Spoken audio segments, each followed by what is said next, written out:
I'm sorry, I'm just appalled by this and the fact that Ed Davey has called for at least 31 people, including Boris Johnson, to lose their jobs over, I'm sorry, far less.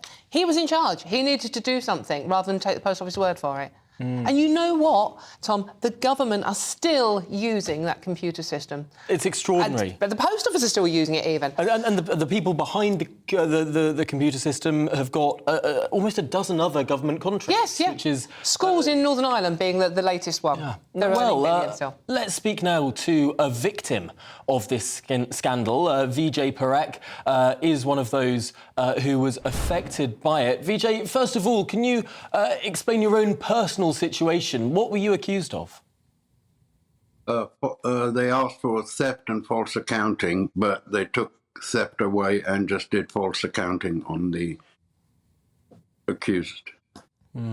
It is such a miscarriage of justice, as we keep saying. But what precisely do postmasters want to see happen today? Of course, the Justice Secretary meeting with the Post Office Minister.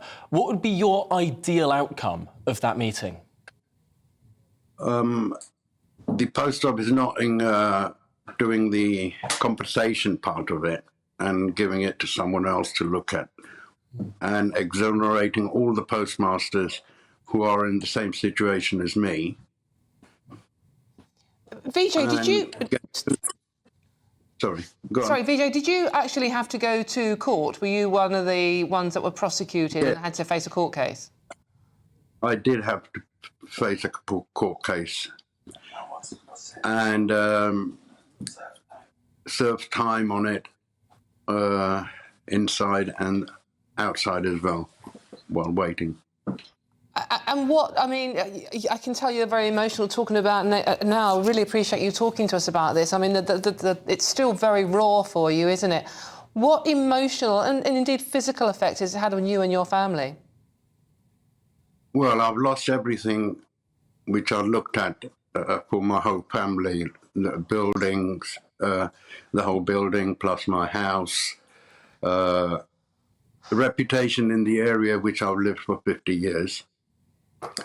Haven't been down, had to move out of the area to try and avoid seeing these people who I've known for so many years. Even my father we all lived there. And this is it. It just brings back old memories going into this sometimes. And Vijay, we've just been discussing Sir Ed Davey, who was in charge of the Post Office when all this was happening. How do you feel about him now? I mean, I personally feel like he potentially has blood on his hands. 4 people took their lives over what you and your family have been through.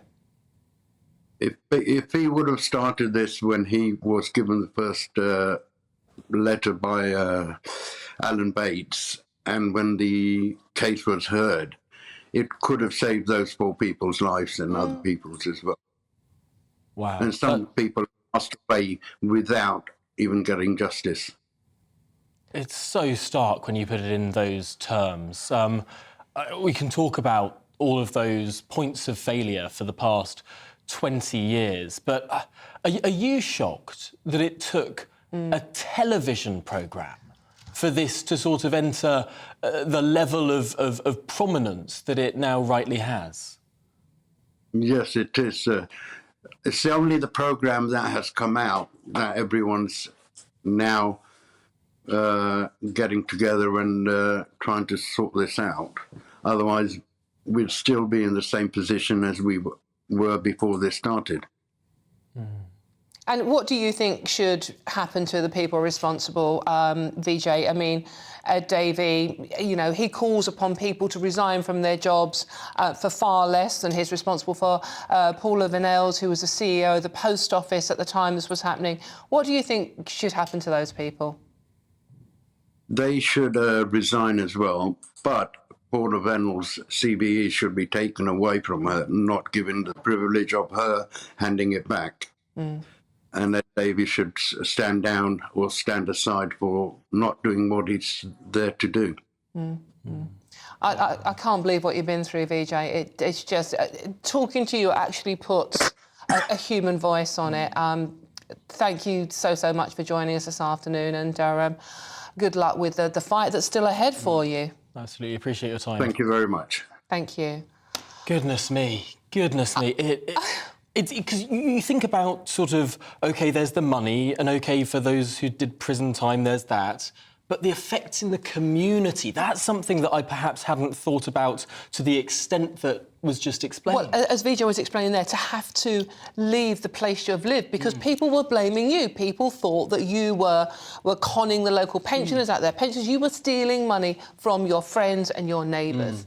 There was another victim, I was reading her story today, and she was spat at when she went out in the street. She couldn't even get married. She had to sneak away into our a register office to get married because she couldn't have a public wedding because the hatred in her local area was so much because of what the post office implied she had done. It's lives have been ruined. She hasn't even got an apology. That's the lady. extraordinary. I mean, still waiting for compensation. Blimey.